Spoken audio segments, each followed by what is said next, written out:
Coming up tonight, they say rain don't stop no show, but it can cause the show to be postponed though. The case with Junkanoo. Fans will have to hold on just a little longer to chant #1, or they rob us just a little longer. The details straight ahead. Plus, Christmas is a time of giving, and Our News did not miss out on the opportunity to give back during the season. Don't blink. And find out what the world-famous, most winningest Valley Boys are bringing to the street named Bay.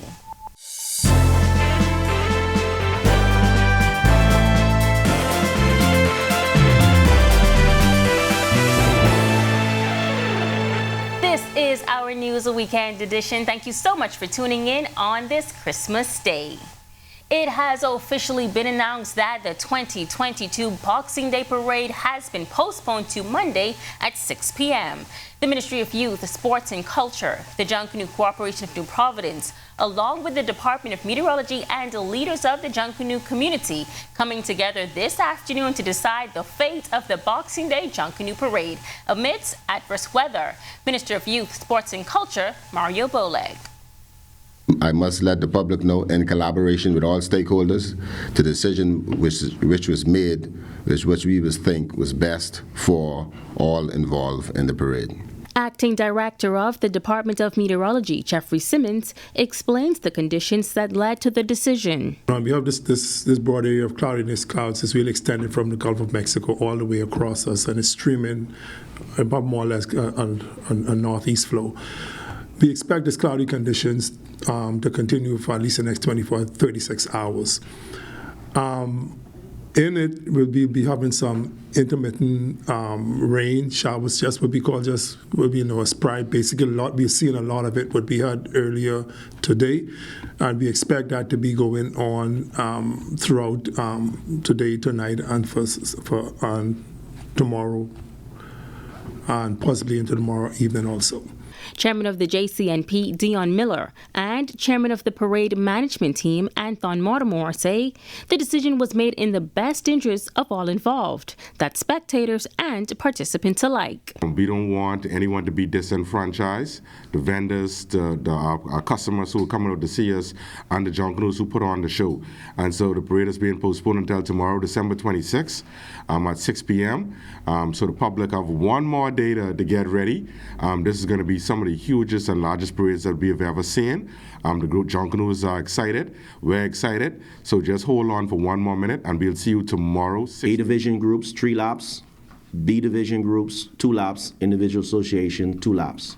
It will be a full penalty parade. All barometers are ready to go. While this Christmas is the first in 2 years, Bahamians will be able to celebrate like they're used to. In light of this, 2 clergymen are sending a Christmas message, urging all to give thanks during this Yuletide season. Brittany McDermott reports. This holiday season, 2 clergymen are encouraging Bahamians to cherish loved ones. Christian Council President Bishop Delton Fernandez says this Christmas is significant, especially considering it's the first Christmas since the start of the pandemic, free from lockdowns and high COVID-19 numbers. I think it is not happenstance that Christmas Day, and we will roll into the first Sunday in 2023. We'll be on a Sunday on the first of the year. If ever we should find ourselves in the church, ever there's a significance that God is saying that we ought to pause as a nation and start this Christmas and start the year in a place of worship. Meanwhile, Anglican Bishop Leish Boyd is encouraging everyone to cherish the moment and opportunities. Well, this Christmas is significant because it's the freest Christmas we've had in 3 years. We can't deny that. We still have to be careful because COVID is still a reality, but I would certainly recommend that persons cherish the moments and the opportunities, enjoy them, be thankful for them, and let the moments and opportunities inspire us all to be better people. Of course, this is the freest Christmas we've had, but the financial and other challenges still remain. This Christmas will also be the first time churches can gather free from COVID-19 restrictions, and retired Archdeacon James Palacios is urging parents to teach their children the art of giving. Teach them the desirability and the gift of giving. Some of us in our churches give out gifts to certain people. I often encourage people in our congregation, I say, those of you who don't need these gifts, whether it's back to school or Christmas gifts, yes, take them from the church, but give them and take your children to take them to the various areas where we see children who are really in need. Meanwhile, Boyd had this to say to Bahamians this Christmas season. The Christmas message I would give to the Bahamas and the Turks and Caicos Islands is one of love and peace and hope. The world is a wonderful place. There are many wonderful things happening in the Bahamas and Turks and Caicos and other places. But we do have our challenges, and we can't deny that. And I would say that let's do our best to give, to show love, to show peace, to be kind. Let's do that, because those things make a material and substantial difference in people's lives. Reporting for Our News, I'm Berthany McDermott.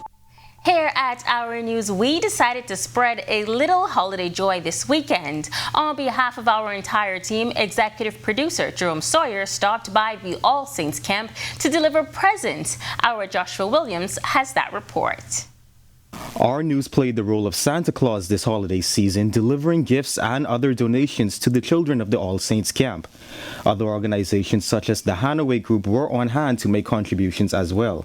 Administrative assistant for the camp, Keishla Forbes, expressing gratitude for the gesture. Different corporations over the years, like you said, it's been a lot of years, and they have been, especially during the Christmas time, have been able to make life a bit easier, especially for the children, to put smiles on their faces.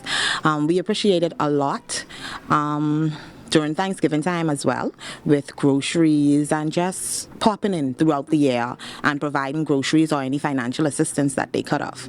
It isn't a lot, but those who do, we do appreciate it. Mr. Sawyer and CEO of the Hanaway Group, Latoya Hannah Moxie, were on hand to make the presentations. The execs also taking time to tour the facilities and identify needs that are present. Sawyer encouraging persons to take time out to lend a hand. We are so very grateful for all that we've been blessed with, so it's only natural that we would want to help those who are in need. And so it was only natural for us to be able to do this today, and to hear the folks here say that the children, their faces lit up when they heard that gifts were coming and that we were coming to do this. It really tells me that we did the right thing. This is a good example of a place that thousands of people pass every day.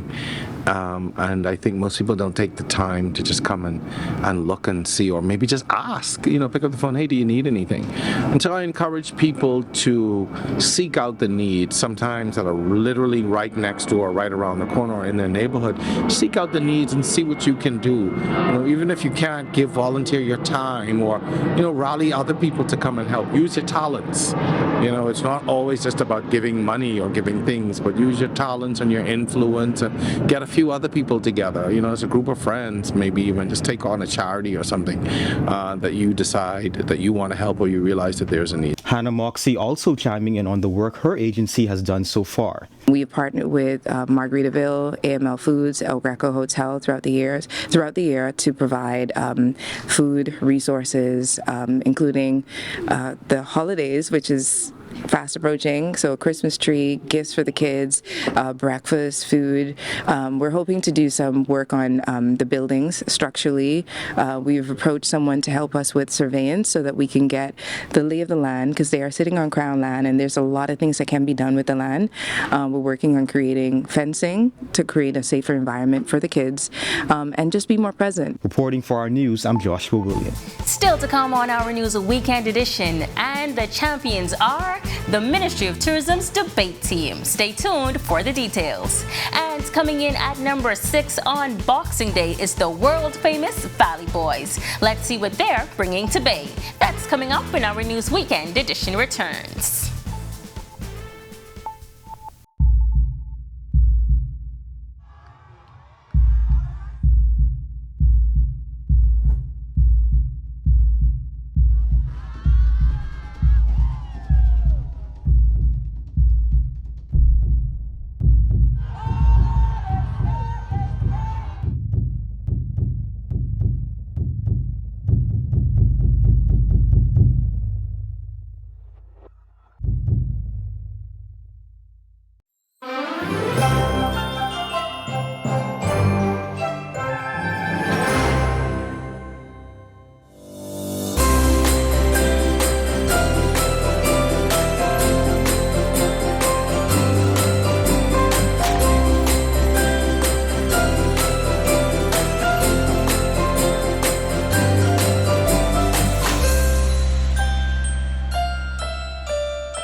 welcome back. President of the local chapter of the Institute of Internal Auditors, Otima Penniman, says there is a need for more certified auditors in the country. Her comments come as she, along with fellow auditor Nikisha Smith, recently launched the first internal audit firm in the country called Internal Audit Solutions. Penniman says one of the firm's focuses will be on training. There is definitely a great need for internal auditors in the Bahamas, for persons to be certified, to get that CIA designation. And so our intent with creating this firm is also to create that opportunity for those individuals to find their space and see that this is a career path, especially like she mentioned for accountants, even persons in IT, different industries, all of them can find a place in internal audit. So this is not only about us growing, but us advocating for an internal audit function within the Bahamas. So, in an ideal Bahamas, how many internal auditors should we have? Penniman answered this way. I can talk about certified internal auditors. In terms of our local chapter, our membership is about 100 members. Okay. But in terms of those that are certified, it's under 20. So very small number. I think it's difficult for me to place a number on it. I do know that because of these recently implemented guidelines from Central Bank, that the demand is going to be greater. Now, the thing is, though, that you will find that a lot of persons may serve in the role, in the position, and may not necessarily be certified internal auditors. So as president of the IIA, we are pushing and advocating for persons to get that designation because, it really shows your commitment to the function. The Bahamas' Ministry of Tourism, Investments and Aviation National Tourism Debate Team are now regional debate champions. The team, made up of 3 students from Patrick J. Bethel High School in Abaco, defeated Jamaica in the virtual finals. Principal Dr. Paula Kemp Johnson beaming with pride. This team is very poised, very focused. They have competed locally, and then, as you know, they went internationally and captured the winning spot. Definitely, I am so proud of them. Subject coordinator and coach Ruby Roll commending the team for their dedication and outstanding performance. The 3 students were very focused. They were tired, but once they would have shaken out of being tired and all of that and, some nudging, I got them back on task, and there they went right away. Doing such a wonderful and an awesome job. The team did most of their research. We were able to speak with the former Minister of Foreign Affairs who was on the island at the time. He came and spoke to them for a couple hours, giving them some information, much needed information, where they went after that and restructured the essays. And of course, we had a team also in Nassau who assisted. 4 countries and 11 schools competed in the regional finals. Debate team member Tiana Boodle explains the various tourism-based topics. We talked about several issues that we face throughout the Caribbean, and also, like, for example, COVID-19 protocols on the cruising industry. We talked about how the Bahamas faces several disastrous storms in our area, in our region. And also, our last debate was how this House would implement a single visa regime for all CARICOM countries. So we focused on tourism. Ocean Fox says although it was stressful preparing for the regional competition, it was an eye-opening experience. It was like opening a new doorway, because it was like we're not competing nationally anymore. It's like not between the islands of the Bahamas. It's now the Caribbean, and different people with different accents, and it's just a new experience altogether. And it was very you learn a lot when you are when you were put on a stage like that and you were asked to compete against those various countries. When it came to the rebuttal part of it, that was my main focus on the area that I should work on, because it was very impromptu.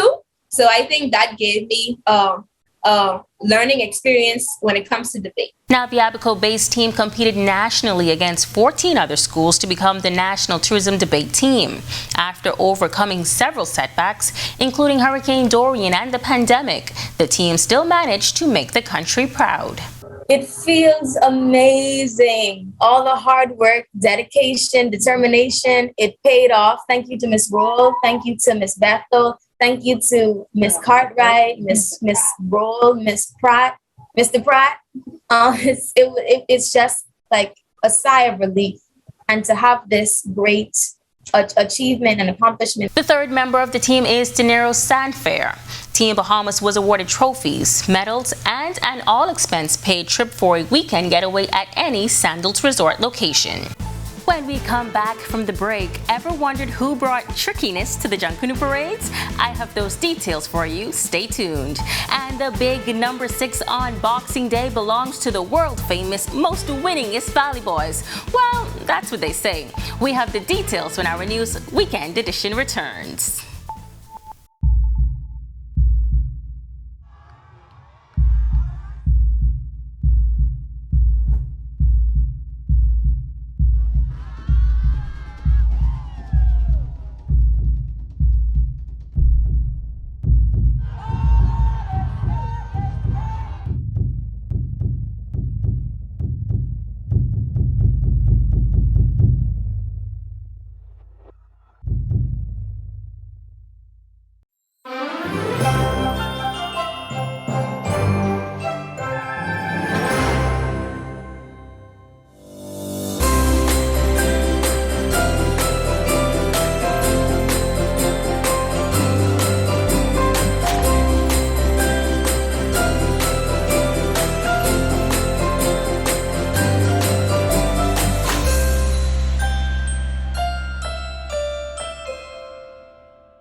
Welcome back.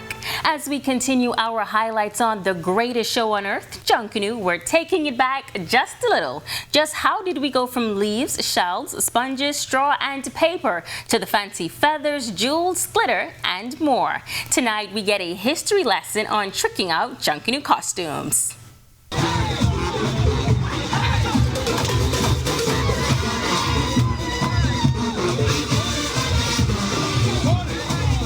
It created a different texture to the Junkanoo costume, a different look, a shine, a glimmer with the lights on.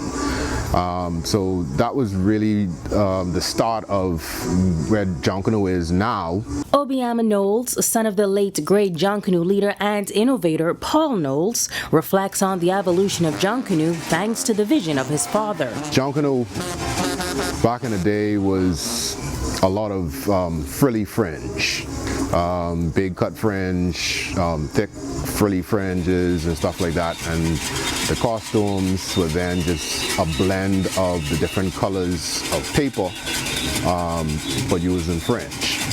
And then slowly over the years with his guidance and also a lot of other guys in Junkanoo who were his teammates, his buddies, people in his circle, they started to, trim down to a finer cut of the fringing, and then going from there to streaking, just taking a cut of paper and just streaking to add a border, basically.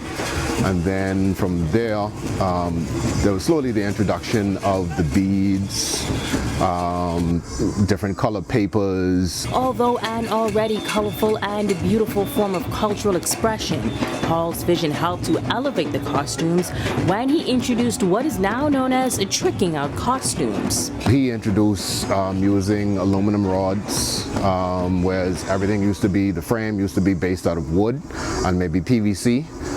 He introduced using aluminum rods for flexibility, so you could then start to see movement in the costumes. Instead of it just being a flat costume, we started creating more 3D style costumes. This did come with some pushback, as some Bahamians believed the style was too similar to other cultures. You had a lot of older guys who were culturally stuck in their ways in the way they felt that the costume should be created. So of course there was a bit of pushback.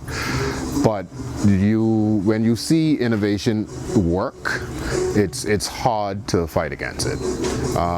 You know, my father actually had a German engineer design a cutting machine, the first cutting machine in the Bahamas to assist in cutting paper. But then, you know, from that, other guys just figured out their own little techniques and ways around, you know, cutting the paper instead of using the shears. And as we now see today, tricking out a costume is not only accepted, but it has become the standard and expectation. Obiama says he believes that Junkanoo can continue to evolve while also respecting the Bahamian culture. I think there's a lot of evolution as long as we have creative people thinking constantly of ways to develop and make changes, but to keep it within the culture. I think there's a lot of evolution.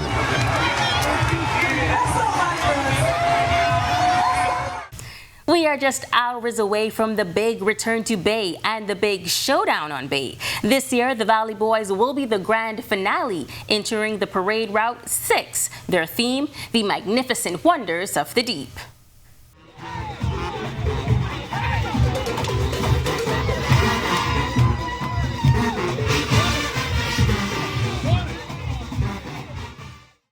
Let me tell you, I think the Valley Boys is ready.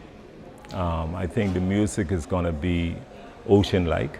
What does he mean by ocean-like? Well, Stephen Eggy Bump Bain of the Valley Boys leadership team says that this year's theme, We Come From the Ocean, is something that will be powerful. According to Bain, humans of the land often fear the ocean, but insist that if you look deep enough, you might just find that that's where we all came from. We've given lots of respect to it, and then we are bringing something that is unique in its form. Some people think in snappers and groupers and conch, and you know, without divulging anything, we want to have an element of surprise. For their sections, the Valley Boys will simply be recreating the work of the world's greatest artists. We are not doing anything different than God already did. That's all we do. We're just imitating what He already created. And we take it for ourselves and say, oh, we did this, but we didn't do it. All we're doing is copying.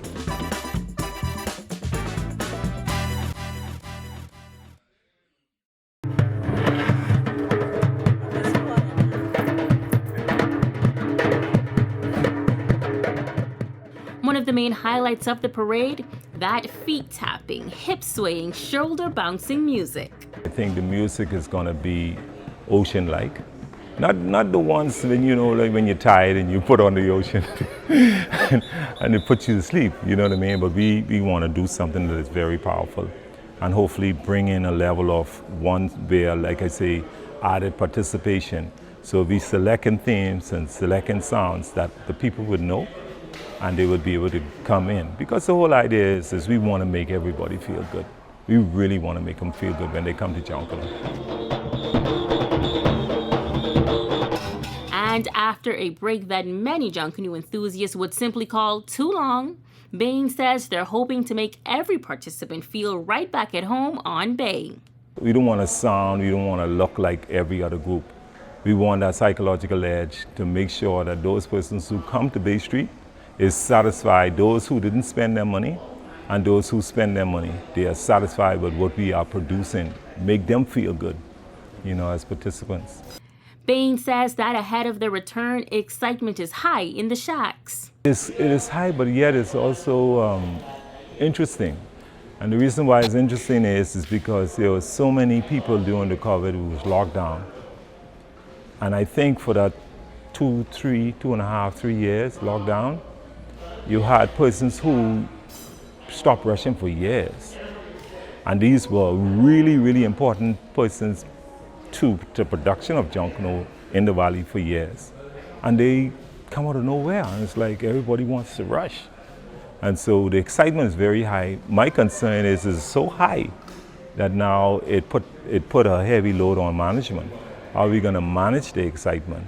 And at the end of the day, Bain says, it's all about the crowd. If you want to see a boring Junkanoo, you let the spectators not respond. We could have some of the ugliest costumes on Bay Street, but if those people are responding, we can win the parade. Because Junkanoo is a answer and a call thing. If the crowd is participating, the level goes up. If the crowd isn't participating in favor, then we fighting uphill because we're trying to get them to participate.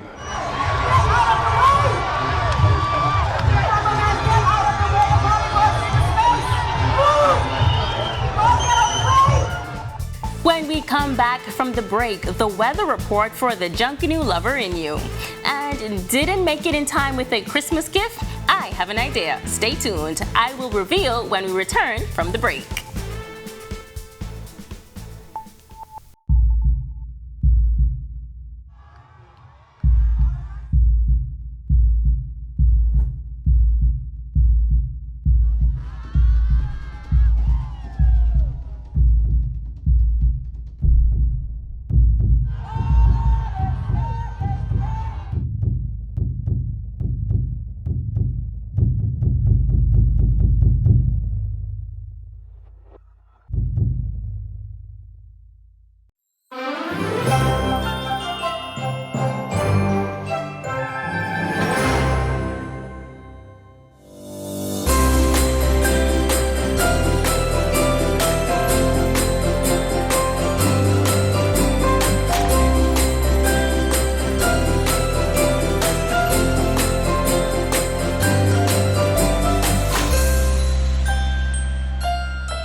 Welcome back.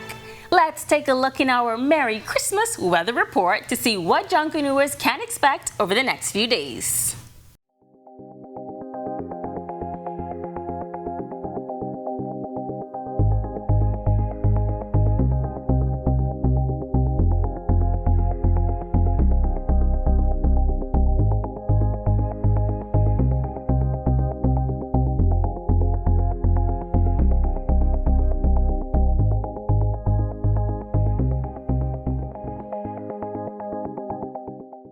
Well, time is officially up if you plan to get those gifts in time for Christmas. But if you still need a gift for after the holidays, here's a look at some of the amazing products Bahamian vendors have to offer. I caught up with a few vendors at the Isa Bahamian pop-up market at Collins House.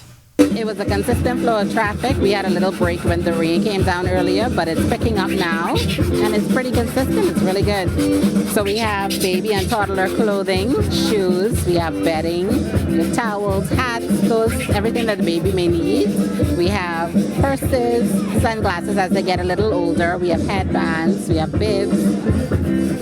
We have accessories, hair accessories as well. And if you have toddlers or teenagers on your list, then Ace Moments with Latasha may be the vendor for you. This is our first pop-up shop. It won't be the last. It's exciting. We've got to meet other vendors and see what they offer, and it's exciting. We offer a lot of crafts here. We have some night before Christmas boxes. We have it for teenagers as well as the younger kids. And then we have our personalized items such as sacks. We have our stockings, and we also have letters for Santa. If jewelry is more your style, then Treasures by the Sea, a business owned by 3 teenagers, has got you covered. We wrap all of the sea glass by ourselves, the 3 of us. This is Naomi, Mercy, and Afreen. My name's Afreen. And we have earrings, pendants, bangles. We've been doing this for a year now. So we have been practicing for a year, and we've gotten better since we started. Awesome. And how's sales going today? They're going pretty good after the rain. People started coming out, and it's going pretty good. And for the cigar aficionado in your life, Fire Gold Cigar Social Club has the perfect gift all ready to go. This is my very first time at a pop-up shop. It's very exciting. It started off a little slow with the rain, but everything is changing now. So it's going well. I'm making some sales, so I appreciate that. Well, I'm offering cigar sets. You have everything you need for a decent smoking experience. You can get it here at a great deal. Thank you so much for spending your Christmas evening with us here at Our News Weekend Edition. On behalf of the entire team, I'm Megan Shepard, and we're wishing you a very Merry Christmas.